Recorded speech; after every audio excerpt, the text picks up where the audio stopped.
Oi, a Nintendo definitivamente é uma empresa que preza muito pela segurança dos seus consoles. E eu não digo no sentido de tipo vazamento de dados, etc, mas sim de pirataria e modificação mesmo. Desde o 3DS eles prezam muito por isso e tentam dificultar o máximo possível da vida dos hackers, principalmente quando tem envolvido pirataria, que por mais que não seja o motivo principal, é uma consequência de hackear o Nintendo 3DS. E eu acho muito interessante essa cena de hacking, principalmente a grande guerra que ela causa. Então nesse vídeo eu vou explicar como um jogo horrível craqueou o Nintendo 3DS. Então, antes disso, temos que entender o que veio antes. E é bom explicar que sempre houve um grande rush para hackear os consoles da Nintendo. Os caras simplesmente são malucos por fazer isso, como se fosse, sei lá, um esporte. E meio que sempre houve uma guerra para hackear o 3DS. E não era só, tipo, a Nintendo contra os hackers, mas sim os hackers contra os hackers também, para ver quem conseguiria fazer isso primeiro. Mas, agora voltando à história e começando de verdade, uma parte importante de todo esse acontecimento era que o Nintendo 3DS tinha compatibilidade com os cartuchos de Nintendo DS, o DS que por sua vez já tinha sido hackeado, mas como alguns devem ter pensado, não é tão fácil assim, porque o 3DS não tinha acoplado em si um DS, mas sim um DS rodava dentro dele. Para explicar de uma forma mais simples, pensa que dentro do 3DS tinha um aplicativo que rodava o sistema de um DS,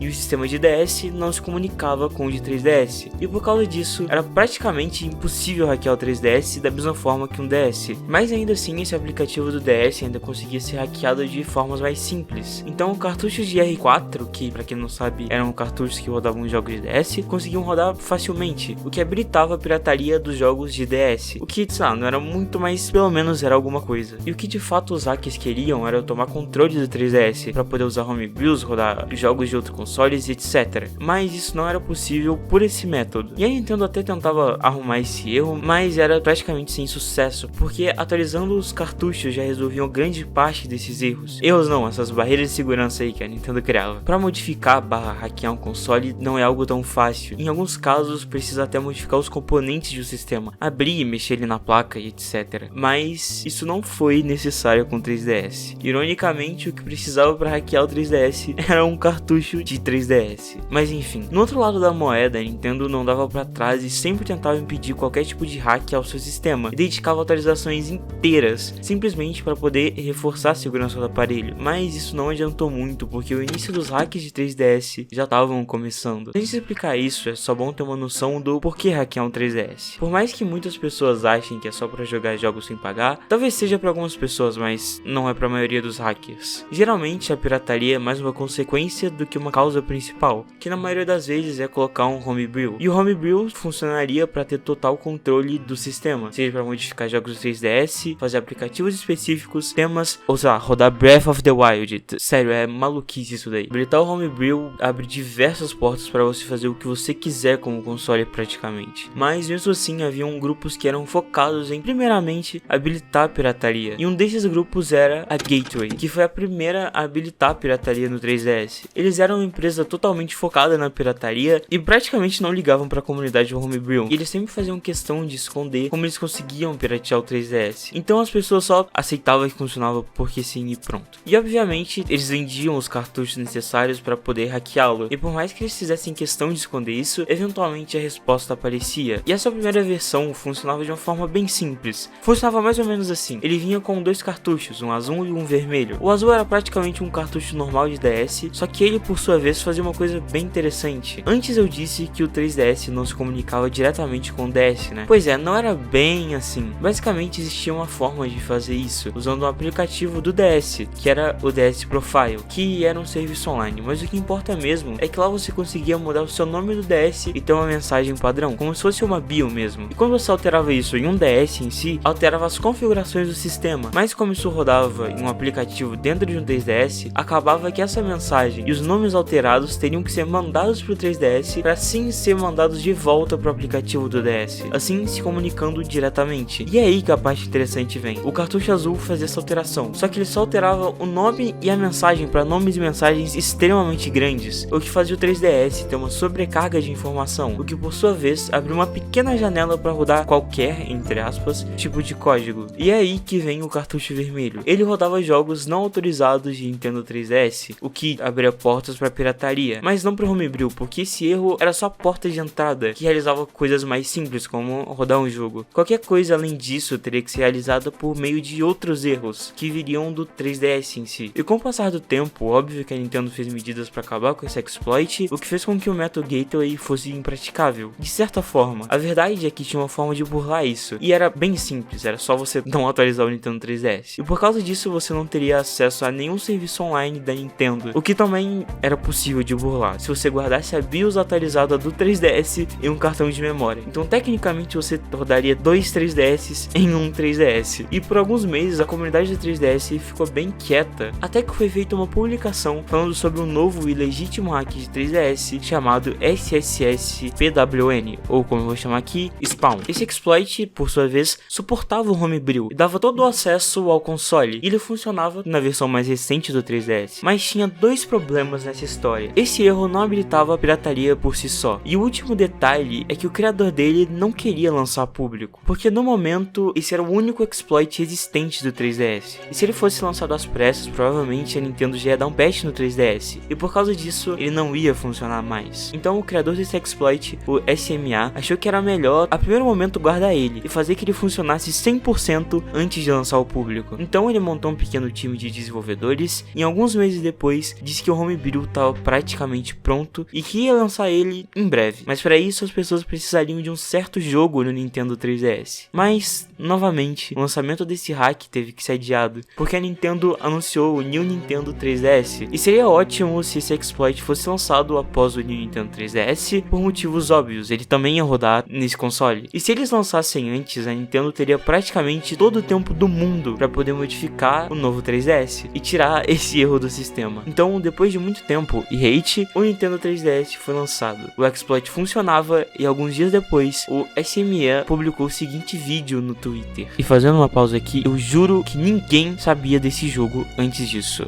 Enfim, Cubic Ninja. Esse é o jogo que hackeou o 3DS. Sim, esse jogo. O engraçado é que esse jogo ele é horrendo. Por ser tão ruim, ele conseguiu hackear o Nintendo 3DS. Basicamente, esse jogo tinha um modo onde você conseguia criar seus próprios níveis e conseguiria jogar os de outras pessoas. Você jogava os níveis de outras pessoas por QR Codes, ou seja, alguém te enviava um QR Code do nível e você o jogava. Mas tem um ponto interessante aí. Basicamente, o jogo lia as fases como zeros e uns e guardava essas informações em até uma quantidade qualquer. Ou seja, por exemplo, poderia ter 11 zeros e uns em um mapa. Só um exemplo mesmo, não era de verdade assim. E isso realmente acontecia. Cada nível poderia só ter 11 caracteres dentro desse exemplo. Só que, mas o jogo era tão mal programado e tão ruim que quando esse QR Code era feito, ele não checava se existiam 11 caracteres. Então, você poderia colocar dentro do código da fase mais zeros e uns do que o permitido. E, sei lá, tentando explicar de uma forma didática pra quem não entendeu, pensa que você vai no aeroporto e lá eles só te deixam entrar com uma mala. E essa mala só pode carregar roupa. E eles falam isso, mas eles não abrem a mala pra checar se realmente só tem roupa. Então você consegue colocar o que você quiser lá dentro e embarcar no voo mesmo assim. Era mais ou menos assim que o exploit funcionava. E voltando a falar dele, quando você lia dentro do jogo um QR Code que era sobrecarregado, o 3DS também ficava sobrecarregado, o que abriu uma porta definitiva para ser instalado um Homebrew e ter controle total do Nintendo 3DS. E pouco tempo depois, o Cubic Ninja simplesmente tirou o jogo mais comprado e eventualmente foi banido da eShop. E no mais, não tem muito mais o que explicar. O sistema da Nintendo removeu esse erro em futuras versões, mas ainda assim dava pra usar ele fazendo o mesmo esquema que era feito no exploit da Gateway. Sei lá, essa história é simplesmente muito engraçada. E se tem algo que a gente tem que tirar disso, não façam jogos ruins, porque eles podem, sei lá, hackear o console que você tá fazendo. Ou faça e, sei lá, ajude a pirataria.